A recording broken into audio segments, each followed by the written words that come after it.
Bismillahirrahmanirrahim. Assalamualaikum warahmatullahi wabarakatuh. Alhamdulillah.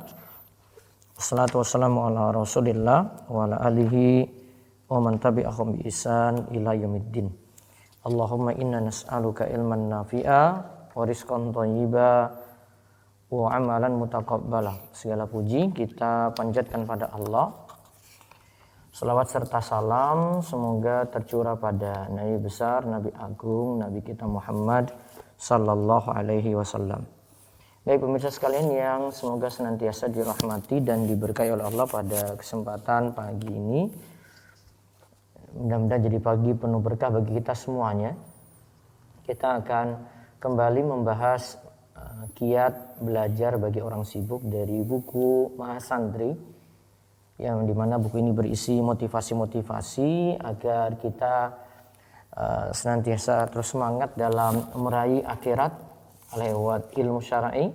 Setelah kita mengetahui keutamaan-keutamaan yang besar di dalamnya, kali ini motivasi yang lainnya dari kisah-kisah yang menggambarkan bagaimanakah semangat para ulama mencari satu hadis, menulis buku, ya, kisah mereka berjuang menjadi yang terdepan dan seterusnya. Kita bisa melihat di buku Mahasantri, sekali lagi di buku Mahasantri halaman 27. Buku ini Anda bisa peroleh di Marketplace, Rumesa Store, Official. Ada di Shopee, Tokopedia, Bukalapak, dan Muslim Life Shop. Juga bisa ke reseller dan agen kami yang ada di berbagai kota. Atau langsung menuju ke Ruwaifi Store di 0852 00 171 222. Baik, dibuka halaman 27. Cerita semangat zaman old versus zaman now. Artinya sini kita membandingkan bagaimanakah semangatnya para ulama di masa silam dalam meraih ilmu syar'i. Ada dua kisah yang dibawakan dalam bab ini. Coba kita lihat satu persatu. Dibaca. Kita tahu bagaimanakah keutamaan seseorang menuntut ilmu agama, sungguh begitu besar dan tidak ada tandingannya. Kita tahu bagaimanakah keutamaan seorang menuntut ilmu syar'i, begitu besar dan tidak ada tandingannya. Seperti yang sudah kita simak, kita pelajari di bahasan bab-bab sebelumnya. Terus masih di halaman 27, berjuang demi mendapatkan satu hadis. Nah, sekarang kita lihat berjuang demi mendapatkan satu hadis. Jadi sebenarnya kisah ini sudah kita lihat sebelumnya di hadis Katsir bin Qais tentang cerita Abu Darda. Kita lihat kembali bagaimanakah perjuangan seorang yang ingin mencari hadis, langsung ingin mendengarkannya dari yang punya riwayat ini dekat dengan Nabi Sallallahu Alaihi Wasallam, yaitu Abu Darda. Dia jauh-jauh dari suatu kota ke kota yang lainnya hanya untuk mencari satu hadis saja. Coba kita lihat. Ada hadis sahih yang sudah disebutkan sebelumnya dan hadis tersebut disebutkan dalam Sunan Abi Daud. Dan hadisnya sahih dari Katsir bin Qais. Ia berkata, aku pernah duduk bersama Abu Darda di Masjid Damaskus. Lalu datang seorang pria yang lantas berkata, wahai Abu Darda, aku sungguh datang dari kota Rasul Shallallahu Alaihi Wasallam, Madinah Nabawiyah, karena ada suatu hadis yang telah sampai padaku di mana engkau yang meriwayatkannya dari Rasulullah Shallallahu Alaihi Wasallam. Nah, jadi orang ini datang ke Madinah hanya ingin mendapati satu hadis yang dia tahu itu Abu Darda yang meriwayatkannya. Dia tahu Abu Darda itu yang meriwayatkannya. Jadi dia tidak mau pakai perantara yang lainnya, dengar dari yang lainnya. Kalau makin dekat ke Abu Darda kan makin terpercaya gitu. Dan Abu Darda ini mendengar langsung dari Rasulullah Sallallahu Alaihi Wasallam. Makanya dia punya keinginan kuat untuk mendengar hadis ini langsung dari Abu Darda. Ini sampai di sini pelajarannya adalah bagaimana perhatian para ulama dengan hadis, benar-benar mereka ingin dengar langsung. Kemudian perjuangan mereka pun, ya, untuk satu hadis saja mereka menganggap itu sangat-sangat berharga, walaupun menempuh perjalanan jauh, walaupun menempuh safar, walaupun menempuh perjalanan yang serba sulit. Ya, tapi mereka tetap tempuh itu. Coba kita lihat. Aku datang untuk maksud mendapatkan hadis tersebut. Nah, jadi dia datang ingin mendapatkan hadis tadi. Dia ingin mendapatkan hadis tadi. Ini yang dikisahkan oleh Katsir bin Qais. Dia ingin mendapatkan hadis dari Abu Darda langsung. Karena Abu Darda ini yang mendengar hadis ini dari Rasulullah Sallallahu Alaihi Wasallam. Jadi dia perjalanannya tadi ya dari Madinah ke Masjid Damaskus. Dari Madinah ke Masjid Damaskus. Cuma hanya untuk mendengar satu hadis saja. Lalu di bawahnya, Abu Darda lantas berkata, sesungguhnya aku pernah mendengar Nabi SAW bersabda, ya, man salaka tariqan yatlubu fihi ilman salakallahu bihi tariqan min turuqil jannah. barang siapa menempuh jalan untuk mencari ilmu, maka Allah akan memudahkan baginya di antara jalan menuju surga. Ya, barang siapa menempuh jalan untuk mencari ilmu, maka Allah akan mudahkan baginya di antara jalan menuju surga. Hadis riwayat Abu Daud. Syekh Albani mengatakan bahwasanya hadis ini sahih. Terus lihat, hanya demi mendengar satu hadis, orang ini rela menempuh perjalanan dari Madinah menuju Damaskus di Syam. Ini bukan jarak yang dekat. Ini ditempuh dengan safar yang lama dan begitu jauh. Tujuannya ingin mendapatkan satu hadis saja. Lihatlah bagaimanakah semangatnya dalam mencari ilmu. Ya, lihat hanya demi mendengar satu hadis. Ya, demi mendengar satu hadis saja, orang ini rela menempuh perjalanan dari Madinah menuju ke Damaskus di Syam. Ini bukan jarak yang dekat, cuma lantaran satu hadis saja. Kalau mungkin zaman ini kita cuma minta lewat WhatsApp sudah datang tuh hadis tersebut, atau kita cuma via telepon saja sudah bisa tahu hadis tersebut. Namun ini enggak, karena dulu perjalanan jauh memang harus berjuang seperti itu, maka itu dikejar. Nah, ini ditempuh dengan safar yang lama dan begitu jauhnya, ya mungkin kalau sekarang bisa lebih cepat bisa jadi lebih kurang dari 1 jam ya. Kalau dulu lebih berhari-hari gitu. Tujuannya ingin mendapatkan satu hadis saja. Lihatlah bagaimanakah semangatnya dalam mencari ilmu. Kalau kita mungkin pikirannya, sudahlah saya sekalian nanti banyak hadis gitu. Numpuk-numpuk nanti baru sekalian gitu. Seperti kalau kita ada satu tugas, nanti tunggu banyak dulu deh baru saya kerjakan. Kalau ini enggak. Dia merasa tidak rugi walaupun cuma dapatkan satu hadis saja. Karena ini pun nanti jadi ilmu baginya, jadi keutamaan untuknya karena nanti akan diwariskan hadis ini juga ke generasi berikutnya, nanti mendengar hadis itu sampai kepada tengah-tengah kita. Kita lihat lagi di sini satu perjuangan dari Imam Ibnu Jarir At-Tabari. Contoh perjuangan Ibnu Jarir At-Tabari, seorang pakar sejarah dan pakar tafsir yang kita tahu karya beliau dalam menulis tarikh, menulis sejarah, dan karya beliau dalam kitab tafsir. Kita lihat di sini bagaimanakah semangat beliau dalam menulis dan membandingkannya dengan murid-murid yang beliau ajak untuk menulis pula. Coba kita lihat. Para ulama membuktikan bahwa mereka punya semangat tinggi dalam meraih ilmu agama sampai waktunya habis untuk hal itu. Al-Khatib Al-Baghdadi rahimahullah dalam kitab tarikhnya berkata, aku pernah mendengar Ali bin Ubaidillah bin Abdul Ghaffar Al-Lughawi, lebih terkenal dengan sebutan As-Samsamani. Ia menceritakan bahwa Muhammad bin Jarir At-Tabari pernah menetap selama 40 tahun dan menulis setiap harinya 40 halaman. Nah, dia menetap 40 tahun dan menulis setiap harinya 40 halaman. Dia menulis setiap harinya 40 halaman selama 40 tahun tadi.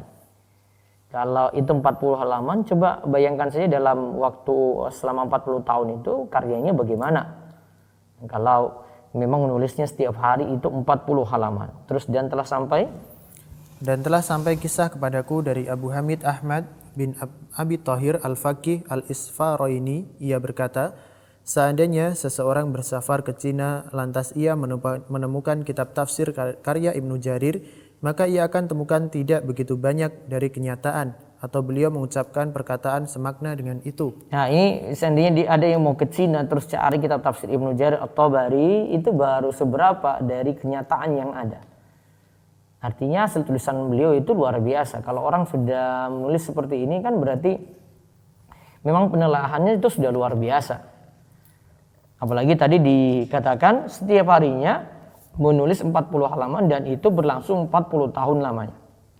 Terus Al-Qadi Abu Abdullah Muhammad, ia berkata bahwa Ali bin Ahmad As-So'ana, Ubaidullah bin Ahmad As-Samsar, dan ayahku berkata bahwa Abu Ja'far At-Tabari pernah berkata pada murid-muridnya, apakah kalian punya semangat untuk menulis tafsir Al-Quran? Berapa lembar yang mau ditulis? Tanya murid-muridnya. Jawab At-Tabari, 30.000 lembar. Mereka malah menjawab, hadza mimma tafnal a'mar. Menulis seperti itu malah menghabiskan umur kami. Akhirnya kitab tersebut selesai dan lebih diringkas yang akhirnya menjadi sekitar 3.000 lembaran. Nah, jadi 3.000 lembar. Kalau 30.000 lembar itu, misalnya kalau kita hitung-hitung ya, 30.000 lembar,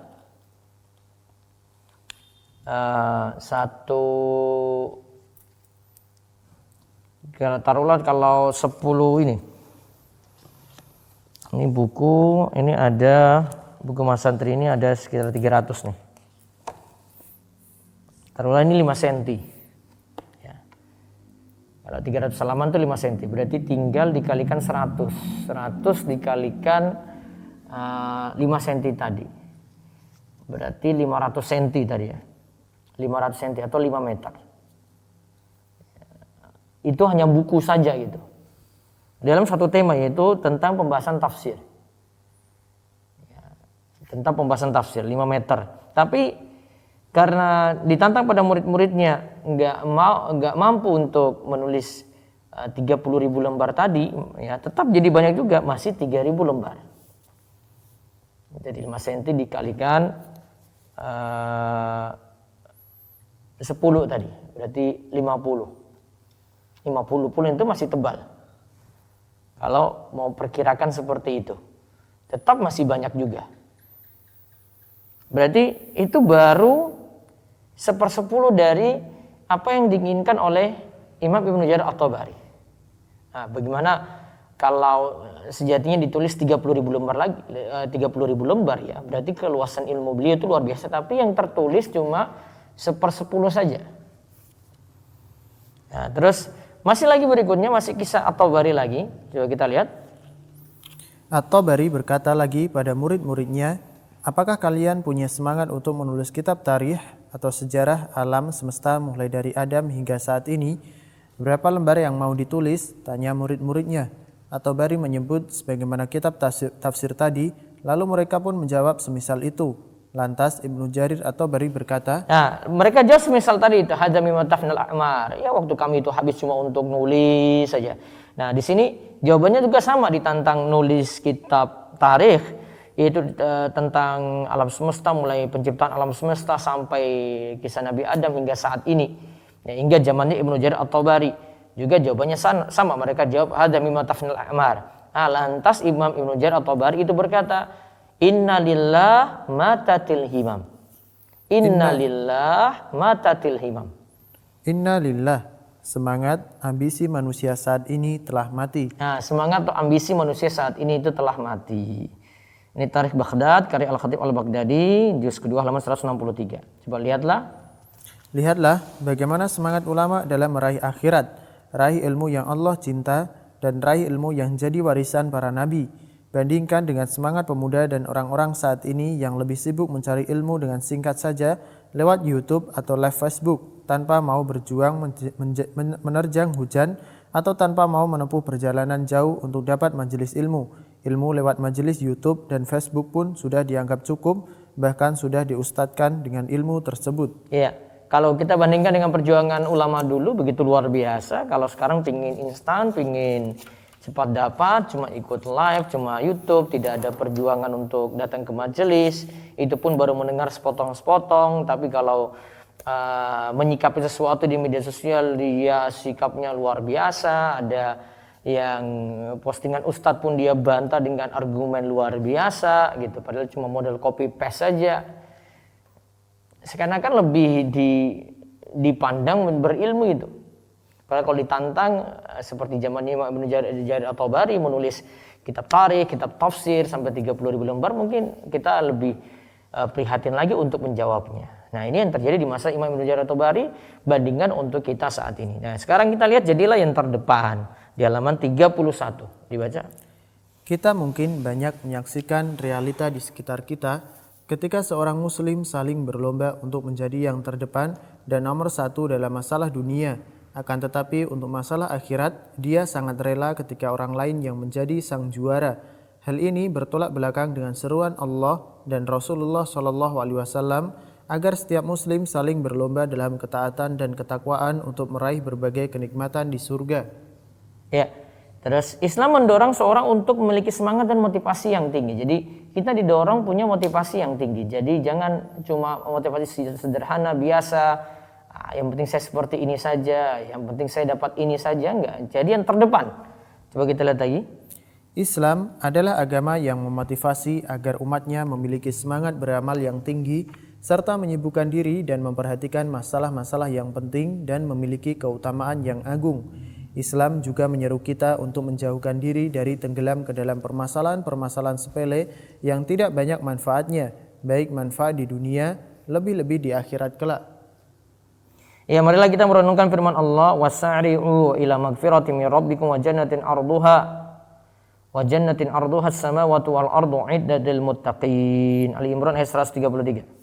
Dan bersegeralah kamu kepada ampunan dari Tuhanmu dan kepada surga yang luasnya seluas langit dan bumi yang disediakan untuk orang-orang yang bertakwa. Nah, di sini disebut wasari'u, bersegeralah, berarti berlomba-lombalah, jadilah yang terdepan untuk mendapatkan apa? Untuk mendapatkan ampunan Allah dan untuk masuk surga. Uiddatil muttaqin, yang disediakan untuk orang-orang yang bertakwa. Terus Allah Subhanahu wa taala juga menyifati hamba-hambanya yang soleh karena mereka bersegera dalam kebaikan. Ketika Allah berfirman tentang mereka, innahum kanu yusari'una fil khairat wa yad'unana raghaba wa rahaba wa kanu lana khashi'in. Sesungguhnya mereka adalah orang-orang yang selalu bersegera dalam mengerjakan perbuatan-perbuatan yang baik dan mereka berdoa kepada kami dengan harap dan cemas dan mereka adalah orang-orang yang khusyuk kepada kami. Ya, Quran surat Al-Anbiya ayat 90. Ya, mereka itu orang-orang yang bersegera fil khairat, bersegera dalam kebaikan. Wa yad'unana raghaba wa rahaba wa kanu lana khashi'in. Dan mereka itu berdoa kepada kami dengan harap dan cemas.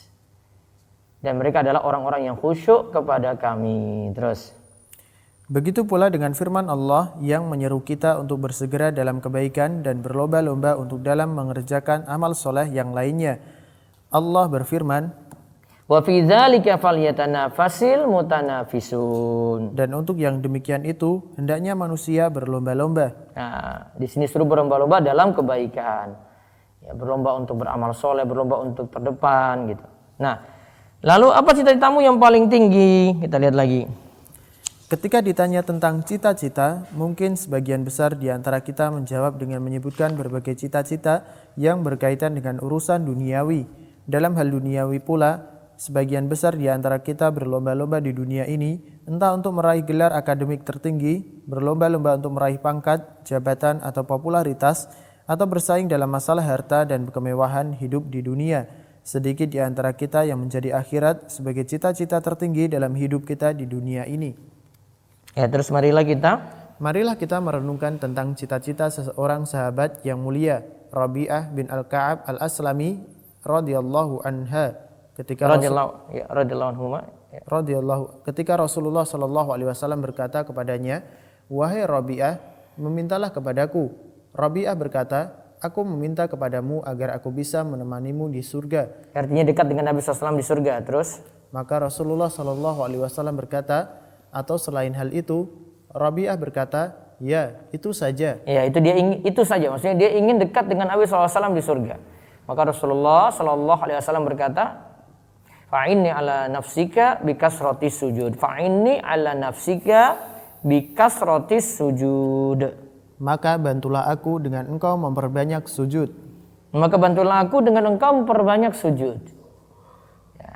Kalau ingin dekat dengan Nabi SAW, ya perbanyak sholat. Gitu. Yang dimaksudkan di sini memperbanyak sujud, sini adalah memperbanyak sholat. Jadi bukan sujud dia berulang kali, ya bukan. Tapi yang dimaksudkan sini adalah memperbanyak sholat. Terus oleh karena itu, sangat jauhlah perbedaan antara orang yang cita-citanya tertuju pada makanan, minuman, dan syahwat dengan orang yang cita-citanya tertuju pada istana di surga. Ya. Sangat jauhlah perbedaan antara orang yang cita-citanya tertuju pada makanan, ya. Kalau tadi kan menemani Nabi SAW di surga, ya. Kalau ini tertuju pada urusan perut, urusan syahwat. Ya, tentu bandingannya jauh dengan orang-orang yang cita-citanya ingin mendapatkan istana di surga, ingin dekat dengan Nabi SAW di surga. Kita lihat tadi kalimat motivasi dari Ibnu Qayyim dalam kitab beliau Al-Fawaid. Ibnu Qayyim Al-Jauziyah berkata, Ketahuilah, sesungguhnya cita-cita itu ada dua macam. Pertama, cita-cita yang kembalinya kepada dubur atau makanan dan kubul atau seks. Dan kedua, cita-cita yang terkait dengan yang berada di atas arsy, yaitu Allah. Berarti ringkasnya cita-cita ada dua macam. Ada cita-cita cuma urusan perut saja. Kembali kepada urusan dunia saja. Ya, jadi dia kehidupannya sehari-hari ya dia kerja, dia dagang, dia buka jualan, dia pergi kerja. Ya cuma tujuannya itu saja. Kesehariannya tujuannya untuk urusan dunia. Untuk penuhi perutnya, untuk penuhi syahwatnya. Tidak ada tujuan untuk ibadah, untuk kumpulkan harta untuk ibadah, nggak ada di situ. Harta nanti numpuk lagi untuk bangun ini, bangun itu, untuk kendaraan ini, kendaraan itu, untuk pergi melancong ke sini, ke situ, gitu. Cita-cita yang kedua kata Imam Ibnul Qayyim itu cita-cita terkait dengan Allah. Yaitu bagaimana dia itu bisa beribadah yang benar, bisa semakin dekat pada Allah. Ya. Jadi bisa jadi yang pertama tadi, iya dia kumpulkan dunia, tapi dia tujukan untuk ibadah gitu. Dia sudah punya planning nanti saya nanti umroh kapan, haji kapan gitu. Jadi bukan hanya kumpulkan saja, kumpulkan terus ya sampai kapan ya, keinginannya tadi mau tercapai gitu. Karena sifat manusia untuk masalah dunia nggak akan pernah selesai, nggak pernah usai gitu. Nah, ini kalimat yang sebenarnya menohok dari Imam Ibnul Qayyim Al-Jauziyah dalam kitabnya Al-Fawaid. Terus ada lagi perkataan dari Al-Hasan Al-Basri rahimahullah berkata, jika engkau melihat ada seseorang yang menyayangimu dalam masalah dunia, maka sayangilah dia dalam masalah akhirat. Jadi ada yang mengunggulimu dalam urusan dunia, maka unggulilah dia dalam urusan akhirat. Nah, ini dia punya perabotan baru lagi, ya ungguli dia dalam urusan akhirat. Oh ini dia punya mobil baru lagi, ungguli dia, yang lainnya dalam masalah akhirat. Jangan ungguli dalam masalah dunia. Kalau masalah dunia nggak akan pernah selesai. Terus Uhaib bin Warad rahimahullah mengatakan, jika engkau mampu agar tidak ada seorang pun yang mendahuluimu menuju Allah, maka lakukanlah. Nah di sini suruh jadi yang terdepan. Kalau urusannya dengan akhirat, jadilah yang terdepan. Ungguli dia. Mau pergi ke majelis ilmu, datang duluan, simak baik-baik, ambil manfaat gitu. Jadi jangan jadi orang yang telat, malas-malasan gitu. Terus niat yang ikhlas dan motivasi yang tinggi hendaknya menjadi jiwa yang menerangi langkah seorang muslim dalam mengarungi kehidupan di dunia ini. Sebagaimana seseorang bisa memiliki semangat yang membara untuk mengejar dunia, maka semangat yang lebih besar dan lebih tinggi harus dimiliki oleh seorang muslim untuk mengejar akhirat. Siapa saja yang bersungguh-sungguh, maka dialah yang akan menuai hasilnya, karena surga Allah itu sangat mahal harganya. Ingat, surga itu sangat mahal harganya. Amal kita tidak bisa membayar surga sejatinya. Jadi kalau amalannya lebih pas-pasan lagi, ya sudah, bagaimana mungkin meraih surga gitu, kecuali dengan rahmat Allah berarti. Terus setiap detik waktu yang dimiliki oleh seorang mukmin hendaknya diisi dengan semangat, karena dia mengetahui betapa mulianya waktu tersebut. Ya, betapa mulianya waktu tersebut diisi dengan hal manfaat gitu, jangan hal sia-sia terus. Ya, sebenarnya kita bisa estimasi dalam sehari itu waktu yang kita yang manfaat dengan yang sia-sia itu berapa, waktu pegang HP dengan waktu dengan ilmu itu bagaimana. Sebenarnya kita bisa estimasi itu, dengar kajian, dengar ini, dengar itu, bisa dibagi-bagi mana yang lebih banyak di situ. Mungkin kalau kita hitung-hitung porsi kita untuk akhirat lebih sedikit, mungkin cuma 1%, yang 99% itu untuk dunia kita saja gitu. Terus barang siapa yang menginginkan pahala, maka akan terasa ringanlah segala beban yang dia rasakan. Semakin tinggi cita-cita seseorang, maka segala rintangan, hambatan, kesulitan dan keletihan yang dia alami akan terasa sangat kecil dan ringan. Nah, akan sangat terasa kecil dan ringan. Ada kalimat dari Syafi'i.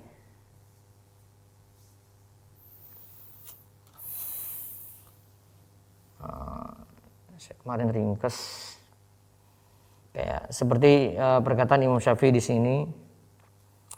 Wa biqadril quddi tuktasabul ma'ali wa man talabal ula sahira layali. Sesuai kesungguhan, seorang itu akan mendapatkan kemuliaan.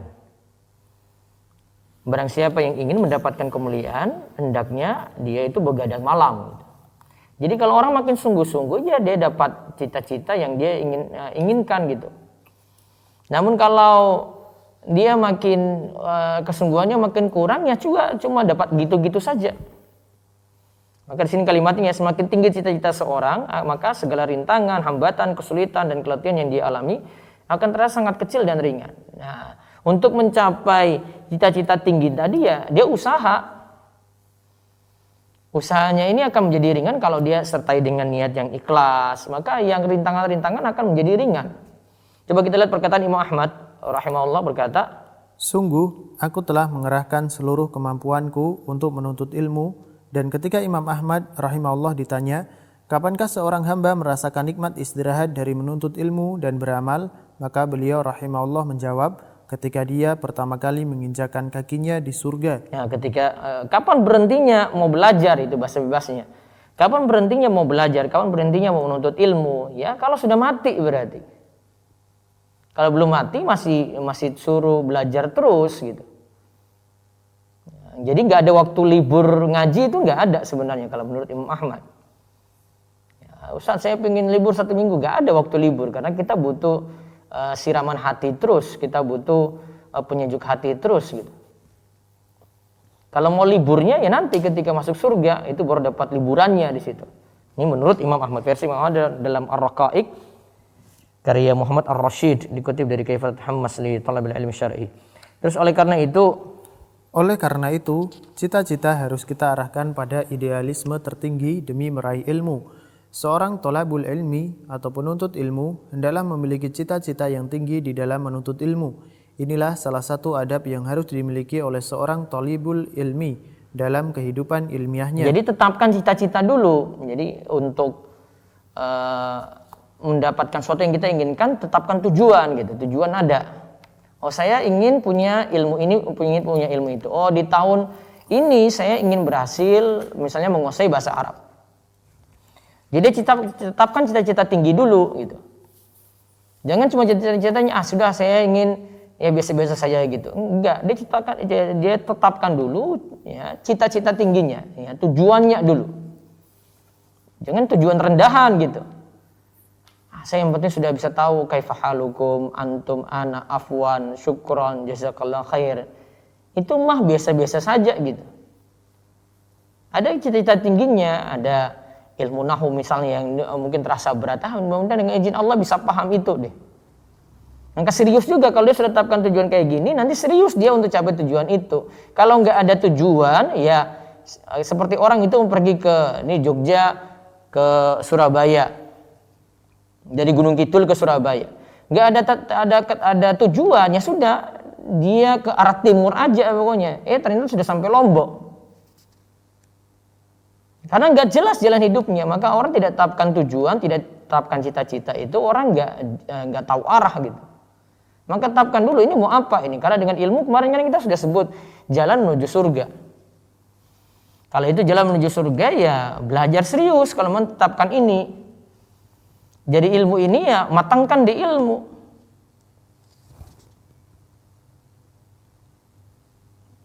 Jadi tadi disebut cita-cita harus kita arahkan pada idealisme tertinggi.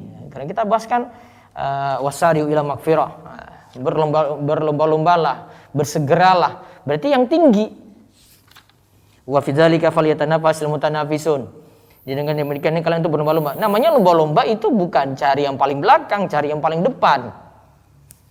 Ya, kalau pingin dapat paling belakang ya nggak usah ikut lomba gitu. Sedangkan di dunia ini kita itu berlomba, ya berlomba terdepan, bukan berlomba paling belakang. Terus Syekh Bakar bin Abdullah Abu Zaid dalam Hilyat Thalabul Ilmi berkata, di antara akhlak Islam adalah berhias diri dengan cita-cita tinggi yang menjadi titik sentral dan faktor pendorong bagi dirimu, juga yang mengawasi gerak-gerik badanmu. Cita-cita yang tinggi bisa mendatangkan kebaikan yang tidak terputus dengan izin Allah, agar engkau bisa mencapai derajat yang sempurna. Cita-cita itu akan mengalirkan darah kesatriaan dalam urat nadimu dan mengayunkan langkah untuk menjalani dunia ilmu dan amal. Nah, lihat situ tuh, ditulis atau di garis bawahi tadi ada hendaklah berhias diri dengan cita-cita tinggi, bukan cita-cita rendah. Namanya saja lomba. Masa lomba mau ikut perlombaan tapi sudahlah kalah-kalah saja. Ya ngapain ikut lomba gitu. Kita di dunia ini berlomba-lomba dalam kebaikan gitu. Tapi bedanya kalau mungkin dalam perlombaan itu bisa saling jatuhkan studi yang lainnya, kalau dalam urusan akhirat itu bisa mendukung studi yang lainnya. Ada yang di belakang, ayo maju, ayo. Dia motivasi yang lainnya biar sama-sama terdepan juga gitu. Bedanya untuk raih dunia sama raih akhirat itu berbeda. Kalau raih dunia bisa jadi kalahkan dia sikut yang lainnya supaya dia jadi ke depan, yang terdepan gitu. Kalau untuk urusan akhirat enggak, saling menyokong, saling mendukung. Oh teman saya lagi futur nih, lagi malas nih, banyak mager dia, malas gerak dia, dimotivasi lagi. Oh ini banyak tidur dia, rebahan dia, dimotivasi lagi. Oh ini sholat subuh saya nggak bangun-bangun nih, bagaimana mau ngaji pagi, ya motivasi lagi. Kalau untuk urusan akhirat kita disuruh untuk saling mendukung gitu. Jadi teman-teman itu diajak, bukan hanya urusan kita sendiri. Beda kalau untuk urusan dunia.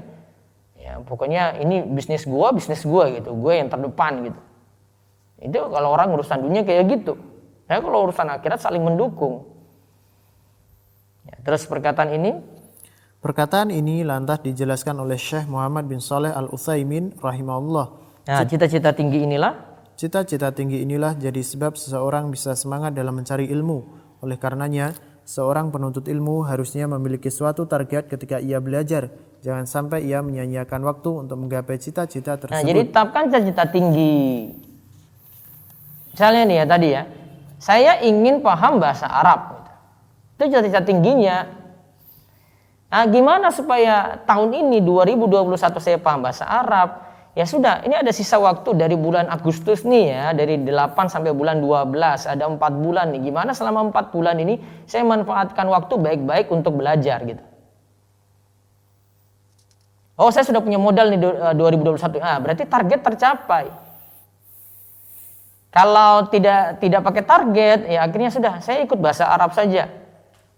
Terus hasilnya gimana? Ya kalau bisa paham ya alhamdulillah, nggak bisa paham ya sudahlah, nggak apa-apa. Ya sudah, memang dia nggak dapat target di situ, nggak akan pernah berhasil karena nggak punya target. Beda kalau dia tetapkan, ya dia tuliskan cita-cita tinggi. Ya, bahkan kalau di beberapa buku motivasi itu pengembangan diri, tujuan-tujuan itu ditulis, jangan cuma imajinasi saja gitu. Oh saya pengen ini. Oh jangan, ditulis itu. Ya. Bisa baca di buku-buku motivasi diri ya, pengembangan diri. Cita-citanya itu ditulis. Saya pengen apa? Orang Muslim tentu bukan urusan dunia target dia gitu. Ya, misalnya saya mau pengen punya mobil, itu mah orang-orang kafir pun juga bisa kayak begitu. Target akhirat gitu loh. Target akhirat dia tetapkan, saya sebelum saya umur 30 tahun saya ingin paham bahasa Arab. Tulis itu. Maka target ini nanti dia ingin buat strategi supaya bisa tercapai. Beda kalau dia tidak ada target, tidak ada tujuan. Wallahu a'lam bishawab. Itu yang bisa kita bahas untuk pagi ini. Intinya untuk urusan akhirat pun tetapkan tujuan, tetapkan cita-cita, dan lakukan usaha untuk meraihnya. Nanti kesempatan besok pagi kita bahas tentang kisah lagi.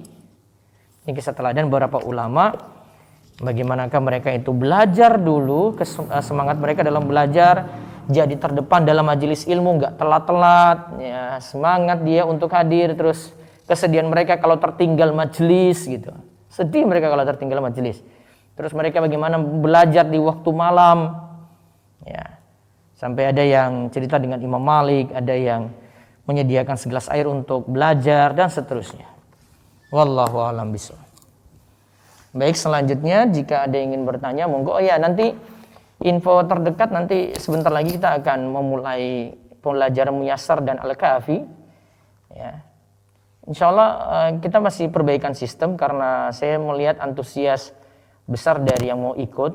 Ya, sebenarnya kita mau batasi cuma 500 ya.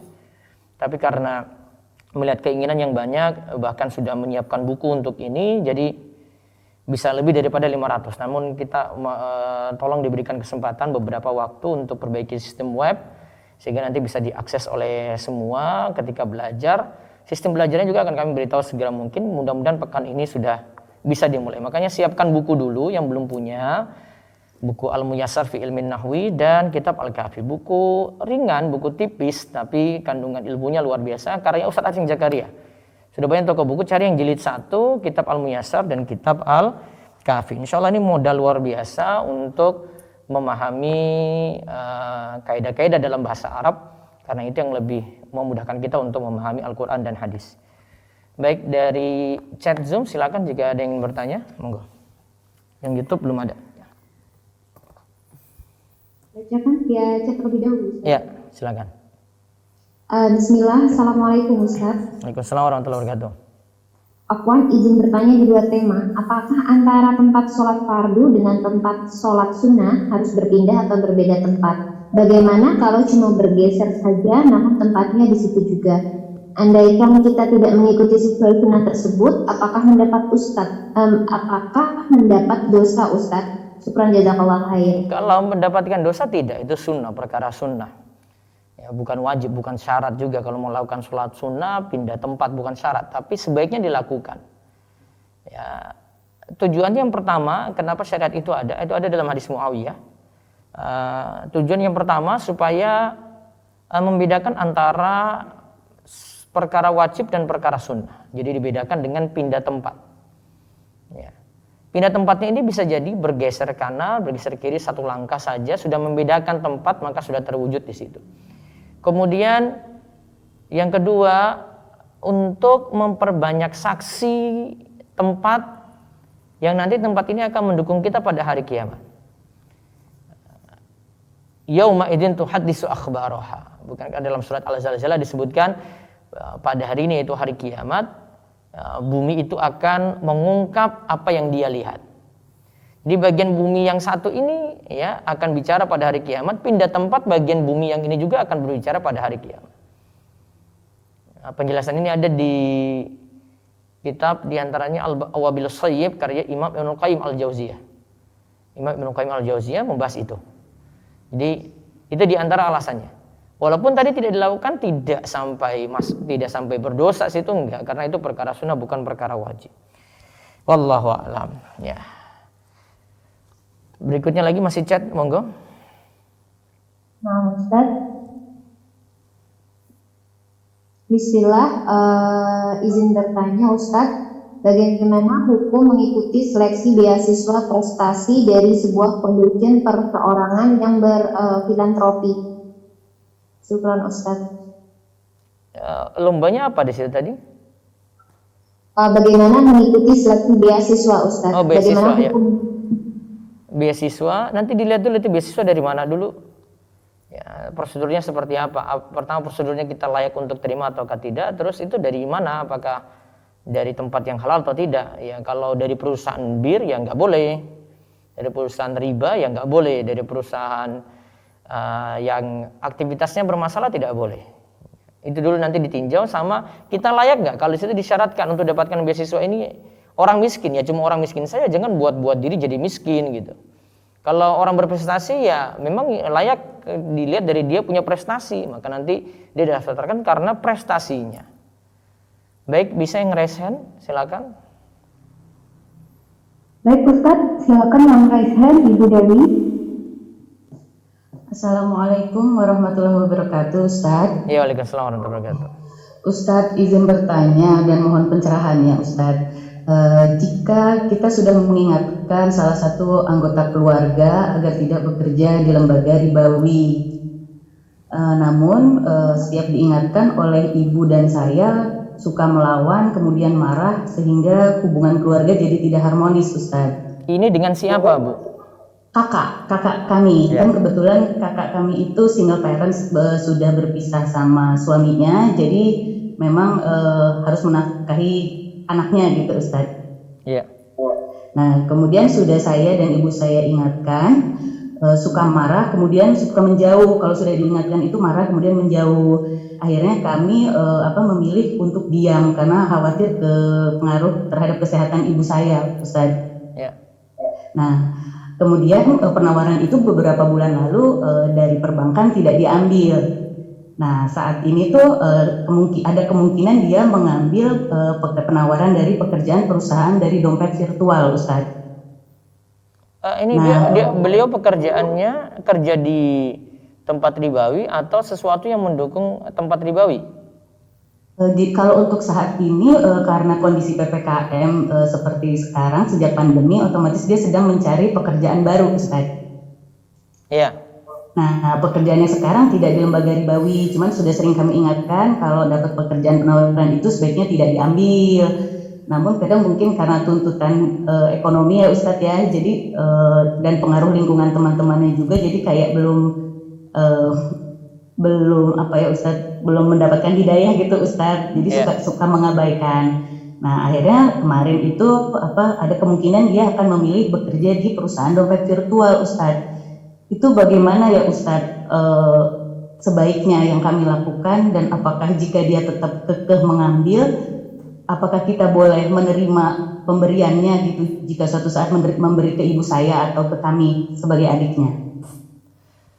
Kalau rincian pekerjaannya sih masih bercampur sih, ada yang sifatnya boleh di dalam pekerjaan dompet virtual tadi, ada yang sifatnya tidak boleh gitu. Masih bercampur. Sedangkan kalau dia sekadar memberi layaknya hadiah, secara hukum masih boleh diterima gitu. Tapi kalau ingin mengajarkan, sikap waroknya tidak diterima. Sikap hati-hatinya tidak diterima gitu. Ya, beliau begini Ustadz, kakak saya juga kan suka jualan online ya Ustadz, menerima pesanan, sama masih ada pendapatan lain-lain dari anggota keluarga yang suka kasih gitu Ustadz, misalkan untuk dia dan keluarga dan anaknya. Itu masih boleh kalau bercampur gitu ya Ustadz ya? Berarti artinya bercampur, bukan masih boleh Bu, berarti ada yang bagian yang halal, ada bagian yang haram. Baik, tapi Ustaz. Kalau dia memberi pada orang lain, asalnya karena tidak jelas yang mana halal haramnya ya, maka asalnya masih boleh dimanfaatin. Baik. Nanti kami pelan-pelan untuk mendakwahi lagi gitu, menasehati lagi gitu ya Ustaz ya. Iya. Baik. Syukran Ustaz, jazakallah khairan. Ya, berikutnya lagi silakan. Mas Reseti. Silakan Bapak Andika. Bismillah, assalamualaikum Ustaz. Ya, waalaikumsalam warahmatullahi wabarakatuh. Silakan, Mas Dika. Jadi Ustaz, apa nih izin tanya di luar tema terkait ujub dalam belajar Ustaz itu. Ujub itu merasa lebih baik dari orang lain. Tapi yang ingin saya tanyakan, kalau memang kita itu punya keahlian dan kelebihan dari orang lain gitu, kemudian kita merasa aku emang ini lebih bisa daripada orang lain gitu. Apakah itu termasuk ujub Ustaz? Merasa lebih bisa dari orang lain belum tentu jadi ujub, kecuali kalau dia merasa lebih bisa terus ditambah dengan sombong di situ. Ya, misal kasusnya di sekolah gitu Ustaz. Saya pelajaran A itu lebih bisa daripada B. Ya. Nah, yang seperti itu berarti bukan termasuk ujub. Yang definisi merasa lebih baik itu apakah hanya di bidang akhirat saja atau termasuk di dunia juga gitu? Kalau untuk urusan dunia jangan sampai rendahkan orang lain, nggak boleh. Kalau dia merasa saya bisa desain nih ya, merasa bisa desain ya karena memang dia punya kemampuan di situ, ya nggak apa-apa. Asal tidak sampai merendahkan itu tadi. Tidak merendahkan orang lain. Kak Afwan izin tanya lagi, ketika menguburkan jenazah itu apakah harus menghadap ke kiblat jenazahnya? Diperintahkan seperti itu, disunahkan.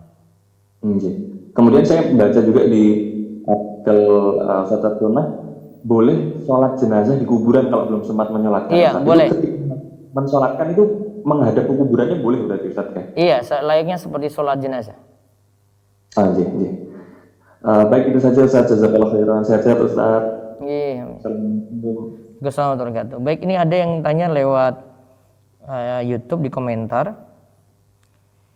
Bagaimanakah memulai menulis, terutama untuk menulis buku-buku keagamaan? Haruskah menguasai ilmu dulu? Bagaimana ambang batas saat seorang sudah dikatakan berilmu sehingga tidak asal menulis gitu?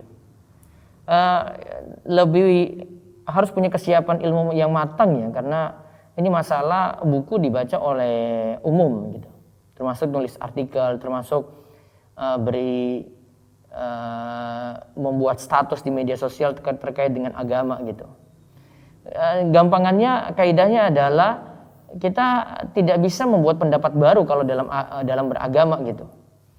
Setiap kali berpendapat ya harus punya salaf terdahulu, jadi punya ulama terdahulu. Jadi kalau kita ditanya itu emangnya pendapatmu siapa yang pegang gitu, gak boleh bilang ini opini saya sendiri, nggak bisa. Kalau dalam urusan agama itu nggak boleh.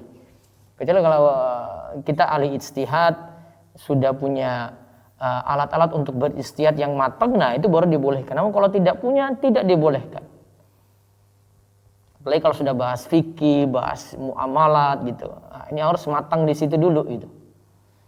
Harus matang di situ.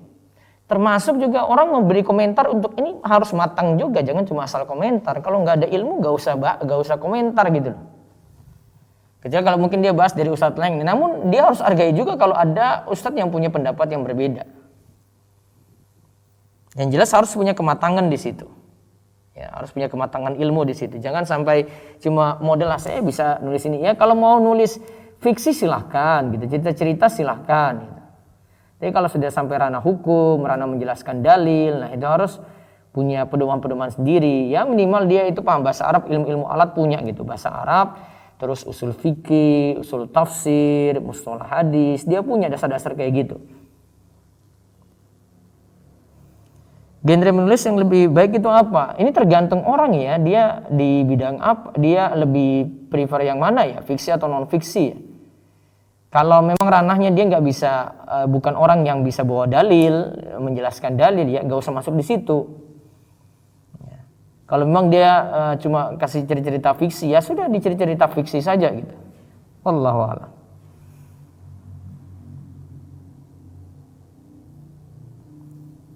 Terus ada lagi, Ustadz mau tanya, biar nggak futur dan nggak bosen baca buku itu gimana? Luruskan niat, itu yang pertama. Terus yang kedua, kalau ini kaitannya dengan baca buku ya. Kalau kaitannya dengan buku agama, baiknya ikut ngaji seperti ini, itu pegang buku, ya. Jadi beli buku ini misalnya, ya, pegang buku, terus ikuti Ustadz tuntun buku ini.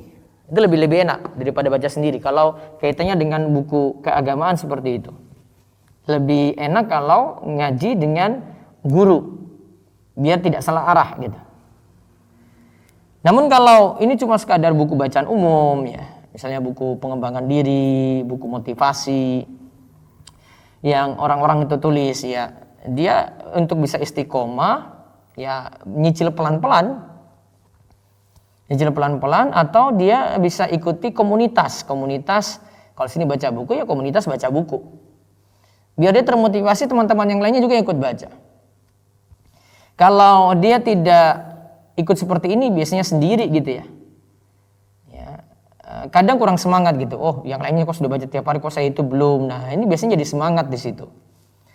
Terus punya target juga, buku apa yang dibaca, mau konsen ke buku apa gitu. Nah, ini harus punya tujuan di situ. Misalnya dia pinginnya bisnis ya, konsen di buku itu.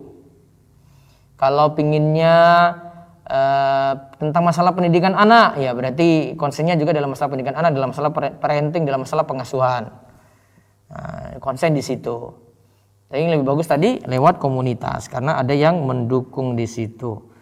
Wallahu a'lam. Terus tadi yang tanya masih nyambung dengan buku lagi. Ustadz, kalau untuk menulis fiksi, hal apa saja yang harus diperhatikan? Fiksi kan cuma cerita yang dia buat-buat gitu ya. Asalnya seperti ini masih boleh. Yang penting bukan cerita fiksi yang bermasalah. Misalnya dia buat cerita fiksi tentang hantu-hantu, sesuatu yang sebenarnya tidak logis yang dia itu tuliskan juga gitu, yang tidak ada di dunia nyata, dia cuma reka-reka saja gitu.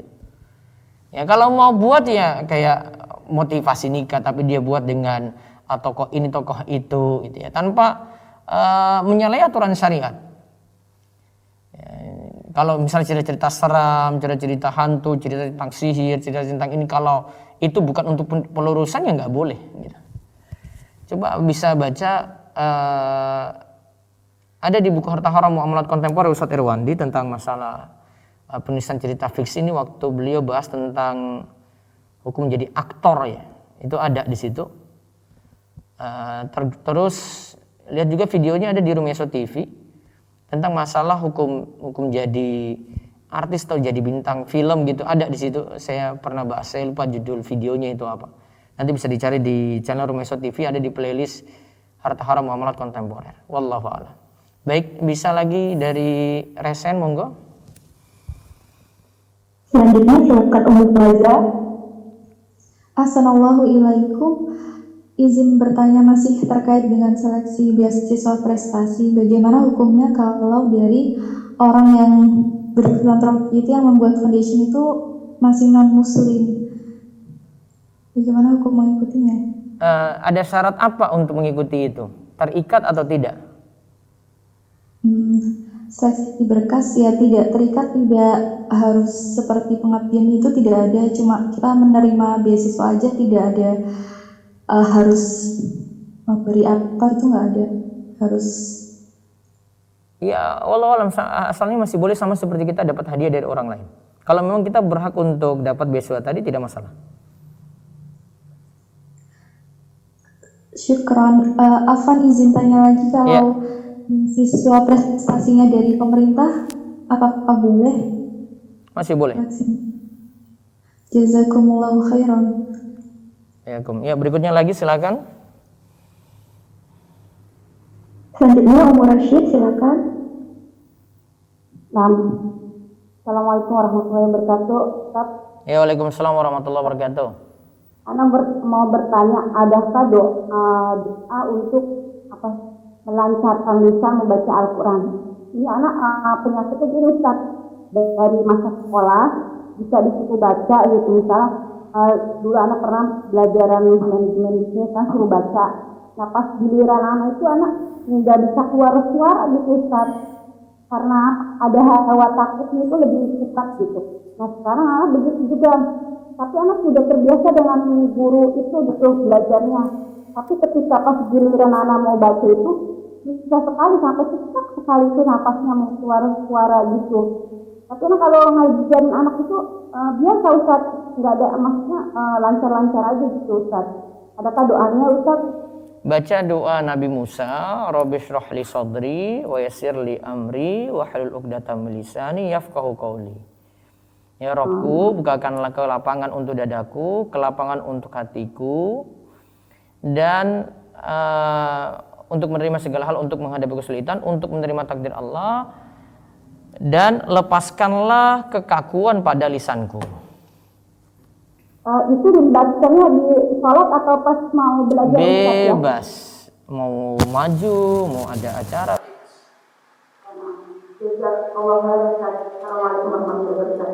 Waalaikumsalam warahmatullahi wabarakatuh. Baik, kami rasa cukup. Nanti, ini ada satu lagi. Ustaz lebih utama baca Al-Quran 7 satu hari atau beberapa ayat saja tapi beserta artinya? Lebih baik. Nanti baca 7 satu hari, terus ada ayat-ayat yang dipilih saja untuk tadabbur, untuk dipahami maknanya. Kalau kita lihat ini ayat ini menarik nih, berarti di situ terus paham itu mungkin lebih punya manfaat. Di samping dia dapat pahala baca Al-Quran, karena makin banyak baca makin dapat banyak pahala. Wallahu a'lam bishawab. Mudah-mudahan manfaat. Insyaallah besok kita masih bahas lagi tentang kisah yang lainnya, kisah motivasi para ulama dulu dalam belajar.